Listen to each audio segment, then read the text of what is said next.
Hello, what is up mga ma'am, sir, ma'am? Ako po si Ralph Cifra, isang visual artist from Manila. And today we are going to review the Marvel Legends Logan vs. Sabretooth from the 2-pack action figure.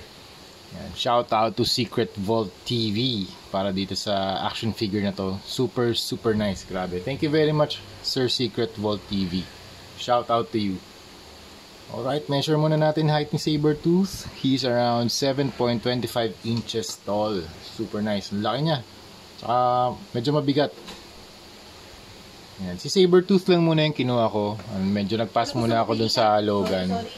Alright, tingnan natin yung sections ng action figure. Sa head, you have the hair na lumalabas dun sa kanyang headpiece.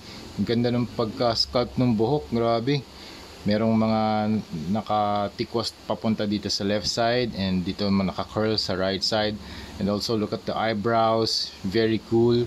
Medyo nakapataas yung hair ng eyebrows niya. And then you have the extension ng suit ng headpiece dito sa kanyang middle part ng nose. You have the white eyes. Zoom in natin ayan. White eyes, the teeth with fangs.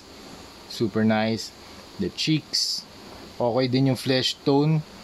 Meron ding mga red parts dito, mga dots, red din, medyo red din yung kanyang lips. And then you have the facial hair dito sa side. Tapos you have plenty of hair dito sa kanyang likod hanggang dito sa kanyang shoulders and chest. Tapos yung kanyang suit, it's the brown suit with stripes. Tapos yung isa pang color dito para siyang yellow orange.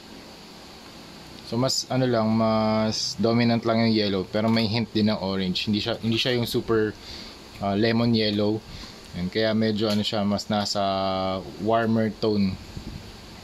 Medyo mas parang sunset yellow, parang ganon.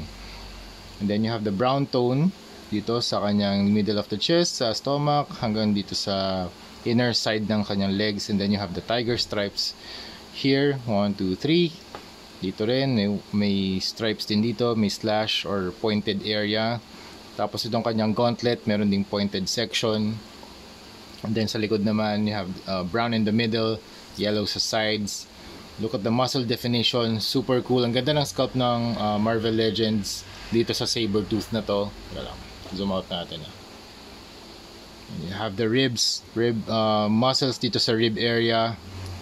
Tapos yung biceps din, very defined, well defined. And then you have the fingernails na matalas. Ang ganda rin ng pagka-sculpt ng kamay. Very nice yan kapag pinost na natin siya as Sabretooth versus Logan. Si Logan, kukunin natin yan soon. Pero right now, si Sabretooth muna. Both of the gauntlets meron pointed section pero hindi naman siya matalas. Medyo natatanggal din to pag tinanggal niyo yung kamay. Yan, kunwari ito. Pag tinanggal niyo yung kamay, natatanggal din tong kanyang gauntlet. Okay? Tapos merong slots dito sa side para hindi siya umikot-ikot. Okay? Balik na natin. So that's it. Yun na yung kanyang details. Meron pa pala accessories. Ito naman yung alt head niya. Mas nasa galit na side, mas angry yung face. Parang mas maganda to gamitin pag nag-aaway sila ni Wolverine or ni Logan. Then you have two alt hands, very nice, parang naka claw na pose or scratching pose. Okay, sa head articulation tayo. Sa head, up, down, medyo zoom out natin para nakikita natin yung the whole body. Up, down, medyo naghihinder lang yung articulation dahil dito sa kanyang fur or hair, dito sa kanyang back. Laki kasi. Tapos pag inikot natin siya, hanggang dyan lang, hanggang dito lang. Ayan. Tapos matatamaan din yung facial hair niya dito sa pointed part ng hair. Sculpted kasi lahat hindi siya soft plastic. Okay, down, up, side tilt. Okay, nice. Tapos sa arms, you can move up, down, rotate, pwede ba? Nice. Rotation 360, butterfly joint, forward, backward, bicep rotation, double jointed elbow. Nice. Look at that angle.